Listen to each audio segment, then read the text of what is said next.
O Jacuípe News vai agora conversar com o Dr. Jailton Campos, médico urologista, e vamos falar sobre a saúde masculina. Doutor, 2024, ano iniciando, um momento pertinente para que o homem se atente e comece a cuidar da saúde com prevenção, né? Sem dúvida. O que eu gosto de todo início de ano é já fazer o planejamento meu.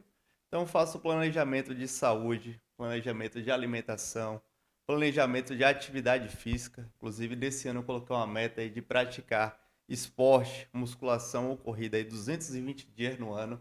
Então, Aí, quem ó, quiser bacana. pode me acompanhar no Instagram, Urologia Aplicada, que a gente vai estar postando aí diariamente. Já postei hoje, já postei ontem e vamos tentar manter essa rotina. Mesmo com a vida corrida, não é desculpa para não encontrar um tempinho ali para investir na saúde, né? De jeito nenhum. É questão de organização. Então, às vezes, eu mesmo que tenho uma rotina que às vezes começo cedo e saio tarde, eu sempre dou preferência de fazer uma atividade física logo cedo pela manhã.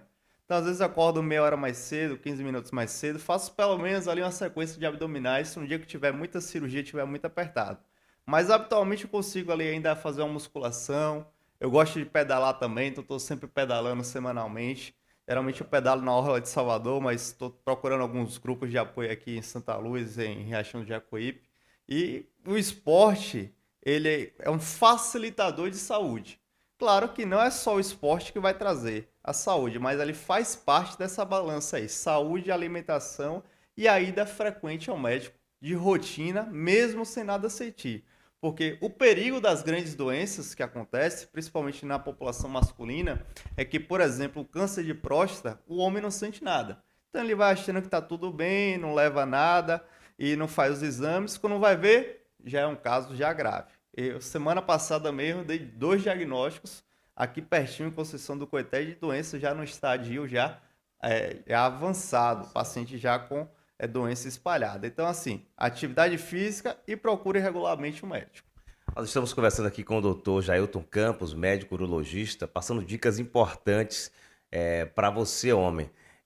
Doutor, o câncer de próstata, ele tem um diagnóstico, tendo um diagnóstico precoce, tem uma chance maior de cura. Sem dúvida, aquele caso bem precoce, quando a gente chama lá de Gleason 6, que é aquele bem no iniciozinho, a chance de cura aí beira os 95%. Então, teve o diagnóstico, foi tratado, está curado, está livre da doença.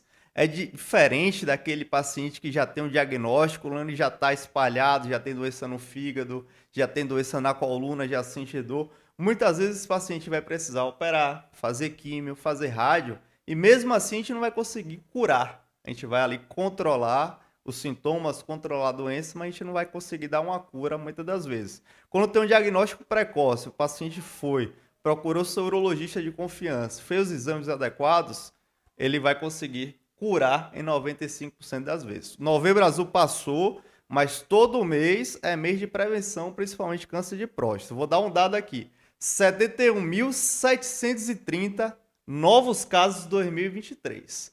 1.500 casos somente em Salvador. Então, assim, com certeza você aí conhece alguém que teve câncer de próstata, a Genô conhece, eu sou urologista, não posso nem falar que é toda semana atendo, mas é algo que acontece muito e que a gente precisa dar esse diagnóstico precoce para a gente poder ajudar no tratamento e na cura desses pacientes. A partir de que idade? Existem uns que falam, 40, o outro vai com 50. Que idade mesmo específica o homem deve fazer o exame de toque retal? Olha, é muito variável. Eu vou dizer aqui, tem casos que eu já comecei antes dos 40. Por quê? Porque era um paciente que tinha avô com diagnóstico, com pai com diagnóstico, tio com diagnóstico. Então esse paciente ele é especial. Ele tem uma história familiar muito positiva. Então a gente começa muitas vezes antes do 40. Mas assim, todo paciente masculino ele tem que ir no urologista no mínimo uma vez no ano. Mesmo que seja até adolescente, criancinha, onde a gente vai ver fimose, o testículo que não desceu, o desenvolvimento sexual. Eu costumo começar o acompanhamento da glândula prostática em si, com os exames, a conversa, o PSA, ali a partir dos 40 a 45 anos. Quando tem muito fator de risco, então etnia afrodescendente, história familiar, mutações genéticas, até antes disso. Agora, doutor, a mulher, ela às vezes iniciou ali a atividade sexual, ela já começa anualmente ir ao médico ginecologista. O homem geralmente dificilmente vai, né? Esse é um problema muito grande e é justamente por isso que a mulher vive mais. A mulher vive aí de 5 até 7 anos a mais do que os homens. Então, muito é uma questão cultural. A mulher tem mais esse hábito de autocuidado, procura ao médico, está sempre fazendo os exames de rotina, fazendo preventivo. É algo que nós homens aqui devemos se espelhar, né, nas mulheres e procurar aí. Não custa você tirar 1, 2 dias no ano para você se cuidar. É um investimento que você está fazendo na sua própria saúde e no seu próprio bem-estar. Então, o médico urologista ele pode também fazer os exames de rotina. Aliás, solicitar os exames de rotina ali.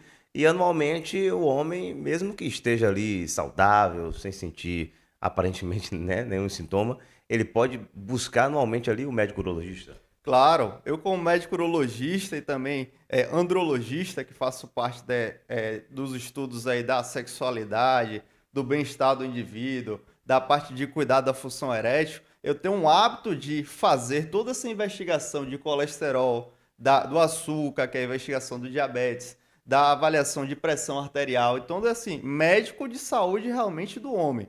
Os grandes médicos do homem são o médico urologista e o cardiologista. E muitas vezes esse paciente não vai nos dois. Sim. Então, quando o paciente chega para mim, eu já faço a avaliação dele completa. Tanto o exame de sangue, quanto os exames de ultrassom que precisam ser feitos. Exame de urofluxometria, que é o exame que a gente consegue avaliar o fluxo urinário. É como se fosse um eletrocardiograma do urologista. É toda a aparelhagem que a gente consegue fazer, mesmo aqui no interior. Então, a gente faz todo esse exame aí, check-up completo do indivíduo. Justamente porque, vou dar um grande exemplo, o indivíduo que tem uma grande doença que acontece muito aqui comigo é a disfunção erétil, que acontece muito, só que pouco se fala, né? Essa é a grande verdade. Tem um dado aí que 8 em cada 10 homens têm ou já tiveram algum grau de disfunção erétil.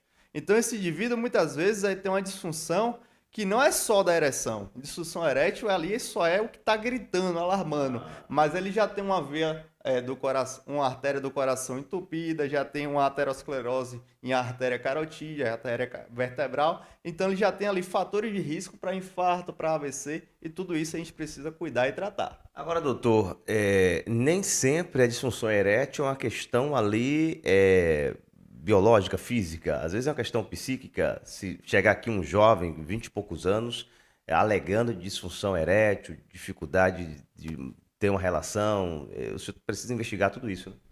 Claro, a disfunção erétil, ela é uma doença que tem múltiplas causas, né? É muito comum acontecer isso do jovem que aparece, às vezes com questões mais neuropsicossomáticas, né? Sim. Uma relação ali turbulenta, alguma frustração que teve num relacionamento passado, alguma ansiedade de desempenho que ele venha a ter. Mas é muito comum também a gente ver doenças orgânicas. Então, o que, por exemplo, pode levar à disfunção erétil? A questão de alteração hormonal. Então, aquele indivíduo que está com a testosterona baixa, alterações de tireoide, então a tireoide aumentada a sua função, que é o hipertireoidismo, ou o hipotireoidismo, que é a função baixa, também pode afetar.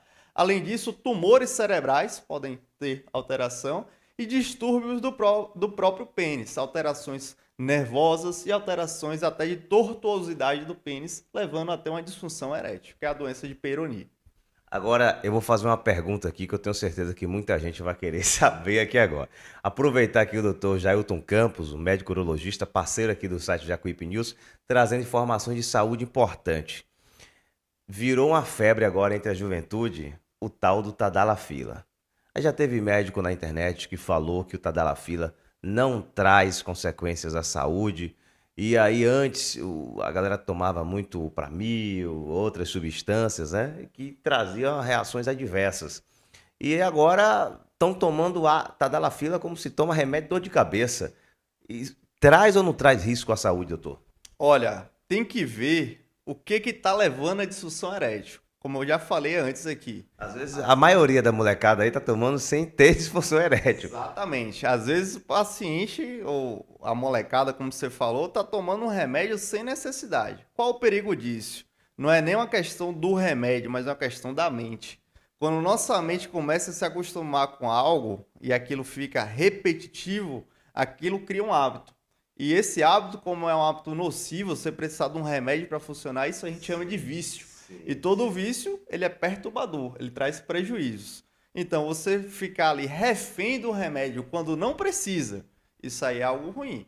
Mas aquele paciente que tem, por exemplo, operou por conta de algum trauma, teve algum problema ali na circulação, está precisando usar, está numa dose ajustada, está sendo acompanhado por urologista, não tem problema algum, porque é um remédio seguro. Mas na medida que se torna um vício, que o paciente, sem precisar, ele fica tomando, e muitas vezes toma uma dose que não é para tomar, toma uma dose a mais, às vezes toma, usa alguma coisa a mais, bebe, usa alguma droga, energético, então é toda uma mistura que pode cada um ter efeito cinético e ter, por exemplo, aí uma hipotensão, que é um efeito colateral que pode acontecer quando a pressão baixa muito. Ou pode, por exemplo, ter uma tontura, ficar palpitando, coração acelerado, ter arritmia. Então, assim, tudo precisa ser feito, claro, com ponderamento e com acompanhamento.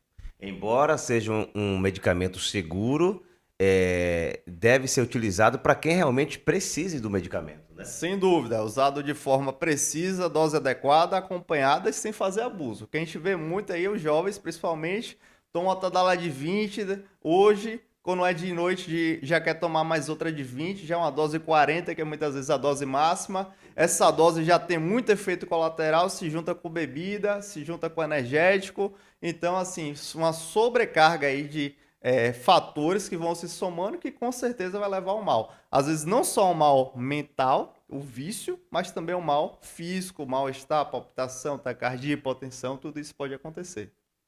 Doutor, informações relevantes aqui no nosso site Jacuípe News. A gente agradece imensamente e já deixo aqui que em breve a gente volta com outro assunto. Afinal de contas, falar de saúde é sempre importante. Sem dúvida, saúde em geral, atendo mulheres, atendo homens, mas foco grande aí na saúde masculina, distúrbios da próstata, disfunção erétil, a vasectomia, que é a cirurgia para não ter filhos. Tudo isso você encontra, tá certo? Aqui no atendimento. Atendo nas regiões de Santa Luz, Conceição do Coité, Riachão do Jacuípe, Valente, Tucano. E tem aí o @urologia aplicada, o Instagram, tá certo? Vocês podem me seguir e mandar dúvidas. Forte abraço.